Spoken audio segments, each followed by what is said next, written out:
Gràcies. Bé, doncs, benvingudes i benvinguts. Moltíssimes gràcies per haver-me convidat a un espai d'aquests que no et pots negar.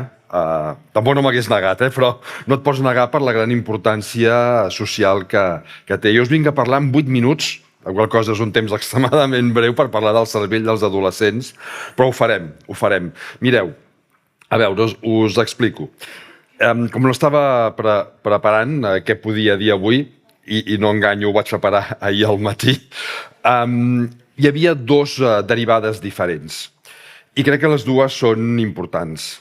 La primera, quan estem parlant de resiliència, a qualsevol edat, però focalitzem-nos en l'adolescència, en el fons estem parlant de benestar emocional, de benestar socioemocional. Una persona que se sent còmoda amb ella mateixa, amb el seu entorn, amb les coses que fa, necessàriament és més resilient, no ho pot evitar, de ser més resilient que una persona que se sent incòmoda, que se sent a disgust. Llavors aquí ve la primera qüestió per mi important, que és distingir benestar de felicitat. Perquè moltes vegades ho confonem. Hem comercialitzat la felicitat. Sembla que haguem de ser feliços per tot. I si no som feliços, és que, perdoneu el que diré ara, però els adolescents diuen coses pitjors. És que la vida és una merda. I sí que tenim pics de felicitat, que estan molt bé, que són fantàstics, però el benestar és una altra història. I fins i tot a nivell neuronal, a nivell dels neurotransmissors que circulen pel nostre cervell, és una altra història.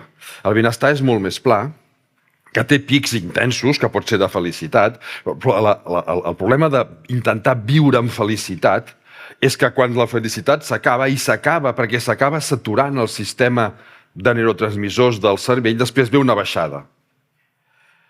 El benestar és molt més pla, té alts i baixos, però no té per què acabar-se mai. És que fins i tot hi ha estats emocionals incòmodes, com pot ser la frustració, com pot ser la decepció, com pot ser la tristesa, que dins la felicitat no hi tenen cap cabuda i fan que s'acabi, i en canvi dins el benestar no només sí que hi tenen cabuda, sinó que permeten mantenir aquest benestar. La frustració, la decepció ens estan dient que alguna cosa no va bé, i per tant que ha de canviar alguna cosa. És la base de la resiliència, és una de les moltes bases de la resiliència. Clar, com afecta això al cervell dels adolescents? A veure, què els està passant? A tots ens ha passat, Què està passant dins del cervell dels adolescents? Mireu, hi ha 3 zones del cervell que canvien moltíssim durant l'adolescència i que expliquen moltes d'aquestes situacions. La primera s'anomena amígdala, és la zona que genera les emocions, especialment les emocions incòmodes. És una part del cervell vinculada directament a la nostra supervivència. Les emocions són patrons de resposta ràpids davant d'una situació que percebem com una possible amenaça, com una possible oportunitat, respondre ràpid per si un cas. L'amígdala a l'adolescència es torna hiperreactiva. Vol dir que responen més ràpidament i amb més intensitat de manera emocional. Mentre no passi d'uns certs llindars de seguretat, és que és fins i tot bo, sa, que sigui així, perquè s'estan enfrontant a situacions d'adult per primer cop a la seva vida sense l'experiència que els adults hem anat acumulant a base d'anys. Per tant, hi ha moltes situacions que no saben si seran una oportunitat, una amenaça. Necessiten les emocions a flor de pell simplement per poder-nos donar respostes ràpides si fa falta. Segona zona, escorça prefrontal.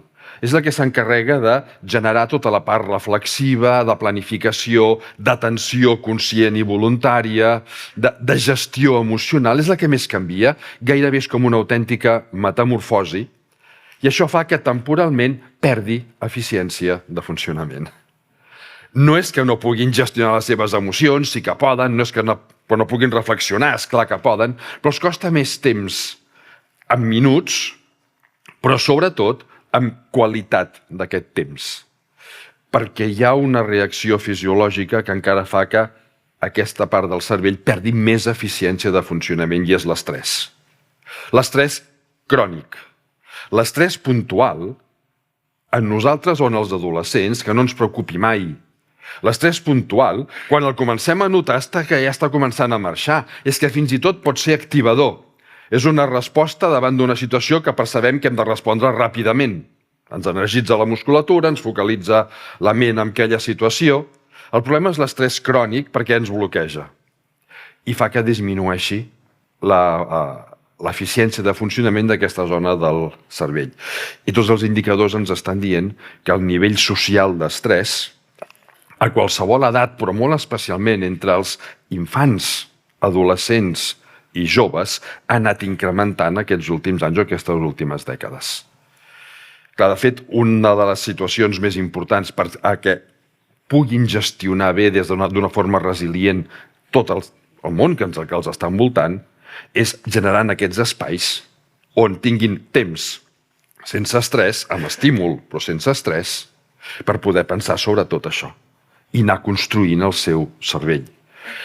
I la tercera zona del cervell que canvia s'anomena estriat, és la zona que dona sensacions de recompensa, que ens permet anticipar recompenses futures, i això és que ells descobreixen, clar, que hi ha pensaments d'adult, actituds d'adult, que els activa l'estriat d'una manera bàrbara, que els fa sentir a gust, recompensat.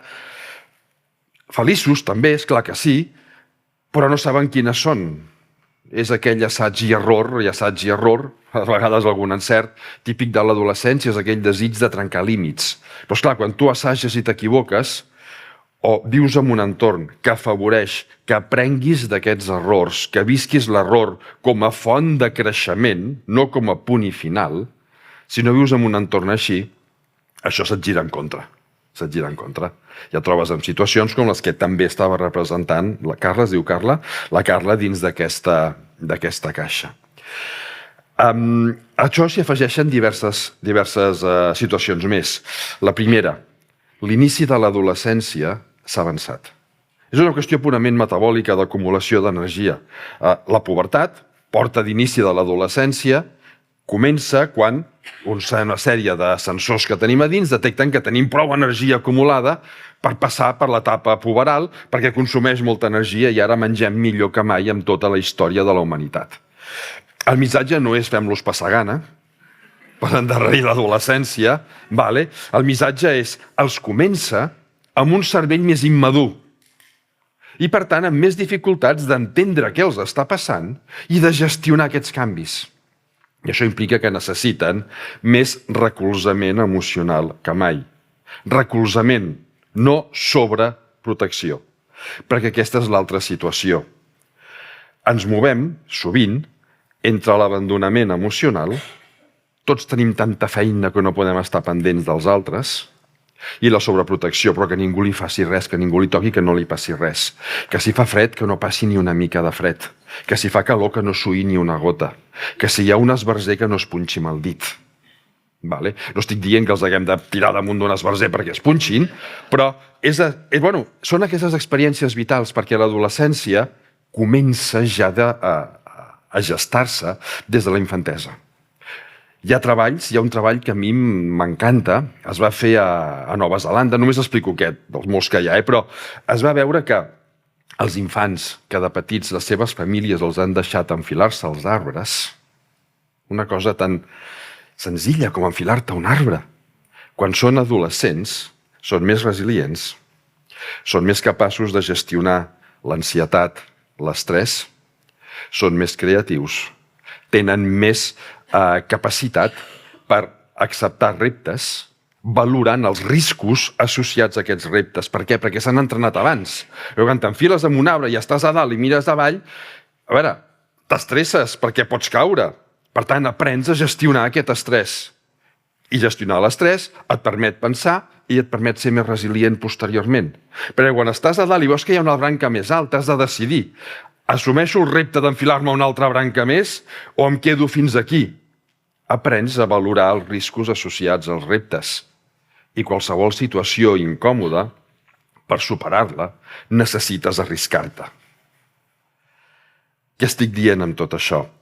Que no només hem de parlar dels adolescents, sinó que hem de pensar ja en els infants, que els hem de donar aquests espais. Uns espais que, i amb això acabaré, no sé quants minuts porto perquè no ho he mirat, ja m'ho direu, no ho sé, però més o menys he dit tot el que volia dir, però uns espais que no només han d'incloure, i això ho deien molt bé alguns d'aquests adolescents que han parlat aquí a través d'aquesta gravació, no només són aquells coneixements curriculars que els donem des de fora, que són externs. La major part de coneixements que adquirim a la nostra vida són externs.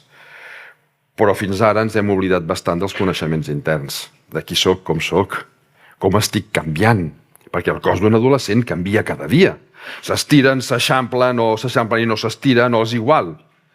Necessiten conèixer el seu cos, necessiten conèixer el seu cervell. Què està passant? Com se senten? Per què se senten d'aquesta manera? Perquè el que pensaven ahir és diferent del que pensaran la setmana vinent.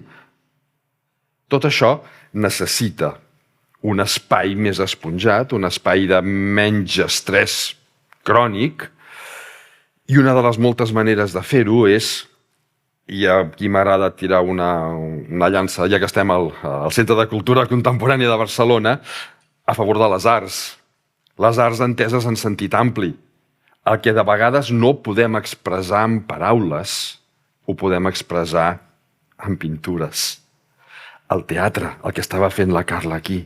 A través del teatre, nosaltres podem viure situacions que no havíem viscut mai i podem experimentar què significa ser resilient. Perquè jo puc representar una persona resilient i això està actuant sobre el meu cervell. El cervell és un òrgan plàstic, és un òrgan maleable, que està canviant constantment, que fa connexions neuronals noves, que són les que després utilitzem per continuar guiant el nostre comportament. Per tant, a través del que penso ara, a través del que faig ara, a través del que represento ara, jo estic influint en com seré després. Per tant, assajar què vol dir estar trist em permet entendre-ho més quan jo estigui trist. Assajar què vol dir superar una situació difícil em permet entendre que jo puc superar després una situació difícil.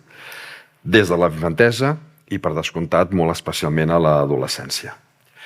I aquesta era la meva intervenció. Gràcies.